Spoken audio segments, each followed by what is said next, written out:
is the criteria for choosing a representative for Miss Universe?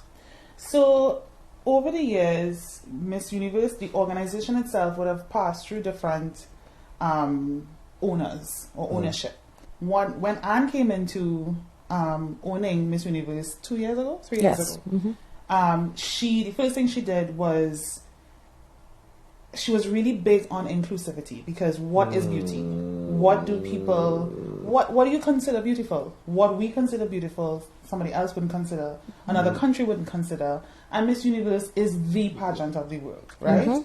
And so the first course of action was to do away with the young girls, not married, because women of substance, like she said, what she wants to have in a crown, in a title holder, has to be a woman of substance. And so the first thing they did was take away the age range.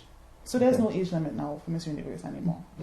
Secondly, you could be married, you can have children, and you could be of any size. You can have tattoos. Your countries, what your country see as beautiful, you need to send those young ladies, because, or women, as we should say, because they are looking for a woman of substance. The decision has changed, and they're saying send what your country calls beautiful. So you being in charge of the local leg here, do you think what we sent represented the country depiction of beauty? Well, okay, so a couple of things. Crowns and Sashes is the name of the organization, and we are a team, so it's not one person, right? Secondly, we didn't change the criteria. The organization changed the criteria 2 years ago, and we would have put this out in public. Since back then, we all remember Tajani. We all remember Fate from last year. The information was out. So the information was changed, the criteria has changed. Trinidad and Tobago didn't catch up with it until this year. Now, as much as Miss Universe is about beauty, it's a beauty pageant. The one thing Anne said this year in an interview was that all 127 countries sent beautiful women. At the end of the day, what she's looking for is a woman of substance. And so when we were going through our motions here in Trinidad, all the finalists were beautiful. All our finalists, we had strong contenders, but we had to look for the woman of substance. And so in the end, Jenelle was that woman of substance. Because everything else was met. We had to send the most qualified woman of substance this year. And so Jenelle was that person. Any second thoughts or any second thoughts on it? No. No, we didn't. I mean, honestly speaking, it was a battle to the end. Like I said, we had a lot of strong contenders, but that particular, and again, I'm going back to that word, woman of substance. Right? A woman who is confident, who is grounded, and with everything else that comes with it. And there are different, so Miss Universe is not just about looking good, best body, that kind of thing. And we as the organization had to be there every step of the way, fine-tuning, doing paperwork. So there's a lot that goes into it that Trinidad doesn't see. So what you're telling me is that we kind of slow to what beauty is. I didn't say so.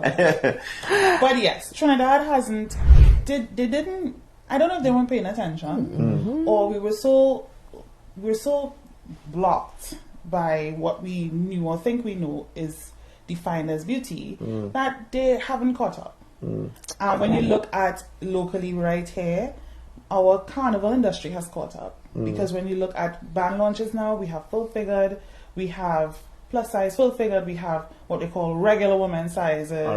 A section has 3, 4, 5 different types of costumes to be able to facilitate every size.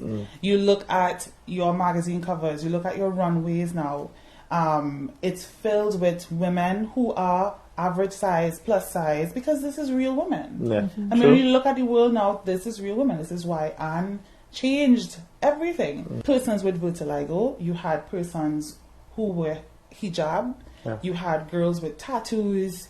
So it's inclusive, because this is beauty. This is what is everybody is beautiful. And also, if you're speaking empowerment. And if you're speaking empowerment. In addition to that, even locally on the ground, when you listen to people speak about when they look at other pageants or before, when they look at pageants, they'll be like, there's only these skinny girls that play on stage, there's only these, you know, they're not real, that's not real. And we are Caribbean women, we ain't skinny. True. Genetically, we're not size zeros, you know? And I am happy, I'm proud that we would have been able to send somebody like Jen for every aspect, because she definitely did what needed to be done. All right, bring that back to you, Jen. Yeah. The competition is over. It's Christmas time now. Are you a Christmas person? Love Christmas. This is one of my favorite time of the year. Nice. So I'm actually really happy that I get to come back home and spend it with my family and friends and decompress, even though it's been work. I've been back to work. I have a full-time job. So outside of being Miss Universe Trinidad and Tobago, I'm a practice manager of one of the largest clinics here in Trinidad and Tobago, dental clinics. And I'm an entrepreneur, and there's a lot of things going on, but it's Christmas. It's sorrow time. What's some advice you'll give some young girls who want to go on the same journey as you? I say wait. Find yourself a little bit and come into the person that you want to be. Not saying that it's not possible for you to do it. The reigning Miss Universe right now just turned 21. She turned 21 while we were in Mexico. So it is possible. Wow. But make sure that you have that strong sense of self. Ensure that you know the reasons why you're doing this, because you may not walk away with the crown. And what is your what next? What is your why? And this was a question they asked us at the competition locally. Why are you doing this? Your why must be bigger than the crown. And I always say that it is more than the crown, the sash, and the title. What you do with the title, what you do with the crown, and what you do with the sash is what really matters. So know that you are going to open doors for other women. So I know people say full-figured, but I think I represented the petite girls as well, because they don't really get to see themselves on stage. The 5 feet, 99 pounds, they don't get to really see themselves represented as beauty. You definitely represented the cute face girl there. I think so. But you know that what you do here matters, and how you treat your reign is really yours. Run your race well, run your leg well. So right now I'm focused on running the rest of my 100 meters, and whoever I get to pass on that baton to, know that you have a big sister. They're supporting you all the way. A lot of young ladies watching, you need to give them a tip, a beauty tip, at least one. Oh gosh, one beauty tip. Go and sleep. Yo. Put on the phone. Don't be scrolling TikTok 2 or 3 o'clock in the morning. I'm saying this because I be scrolling TikTok, but not really. Sleep is where you not only rejuvenate the body, but you rejuvenate the mind. And ensure what you pour into yourself is all things good, wholesome. For me, it's spending time in the Word. This experience brought me so much closer to God, because I told you this was I'm living in an answered prayer. Surround yourself with people who support you, not yes men, but people who support you.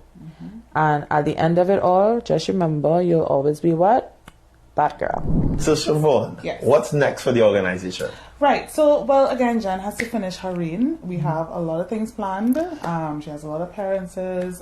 She has her foundation and everything that she's been working on. So look out for the rest of Jen's journey, as she said, her leg. But we will have casting information out very soon. Hopefully this year we will be able to do it nationally and go into different areas. But again, stay tuned.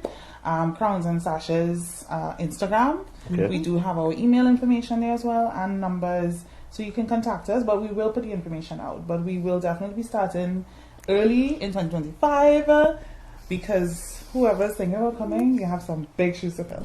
Alright guys, that's how we wrap up this episode of Chit Chat on ET&T.